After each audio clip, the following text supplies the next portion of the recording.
Sneha steel and furniture centre Salgare. आमच्याकडे steel भांडी, संसार उपयोगी साहित्य, sofa set, furniture, cooler, dining table, आटा चक्की व इतर साहित्यांचे एकमेव ठिकाण एक, व्हरायटी अनेक। आता शुभ मुहूर्ताची सुरुवात सलगरेतील स्नेहा स्टील मधील खरेदीनेच। वाजवी दर, सजवा फर्निचरने तुमचे घर। सर्व साहित्यावर बजाज फायनान्सची खास सोय उपलब्ध। स्टील भांड्यांना 5 वर्षे गॅरंटी, तर फर्निचर साहित्यास किडवाळीपासून लाईफ टाईम वॉरंटी। खात्रीशीर खरेदीसाठी मिरज पूर्व भागातील एकमेव ठिकाण Sneha steel and furniture centre Salgare. आमचा पत्ता रवींद्र वसनिकेतन शेजारी सलगरे। संपर्क 90 96 25 91 38। प्रत्येक बातमीतील घटनेच्या वास्तविकतेची तुलना थेट पाहत रहा चांगली अपडेट।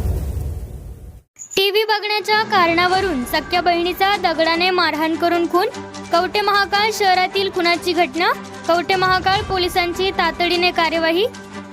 कवठे महाकाळ शहरातील माळी वस्तीवर टीव्ही चॅनल बदलण्याच्या कारणावरून रागाच्या भरात रितू पवार यांना त्यांचा सख्खा भाऊ रोहन शिंदे याने शिवीगाळ करून घरासमोर असणाऱ्या कट्ट्याजवळ पडलेल्या 3 ते 4 दगडाने बेदम मारहाण केली होती। चेहऱ्यावर मारून रितू पवार हिला गंभीर जखमी केले होते। सदरची घटना दिनांक 19 एप्रिल रोजी सायंकाळी घडली होती। आज उपचारादरम्यान रितू विशाल पवार वय वर्ष 26 हिचा मृत्यू झाला आहे। या प्रकरणात कवठे महाकाळ पोलिसांनी यापूर्वीच रोहन उर्फ बबलू बाळासो शिंदे वय वर्ष 28 राहणार माळी वस्ती सगरेमळा कवठे महाकाळ याला अटक केलेली आहे। या प्रकरणी रोहन शिंदे याच्यावर खुनाचा गुन्हा दाखल करण्याची प्रक्रिया कवठे महाकाळ पोलीस ठाण्यात सुरू आहे। कवठे महाकाळ शहरानजीक माळी वस्तीवर बाळासो नामदेव शिंदे यांचे घर आहे।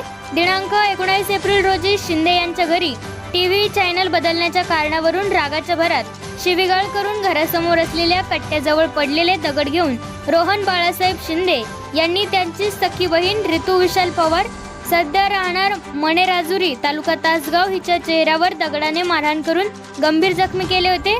सदरची घटना सायंकाळी 7 वाजण्याच्या सुमारास घडलेली होती। गंभीर जखमी अवस्थेमध्ये रितू विशाल पवार हिला उपचारासाठी मिरज येथील शासकीय रुग्णालयात दाखल करण्यात आले होते। यावेळी कवठे महाकाळ पोलीस ठाण्यात बाळासो नामदेव शिंदे यांनी फिर्याद दिली होती।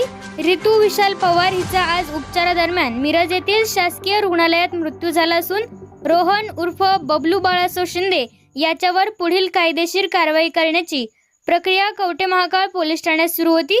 या गुन्ह्याचा तपास पोलीस उपनिरीक्षक रविराज जमादार करीत आहेत।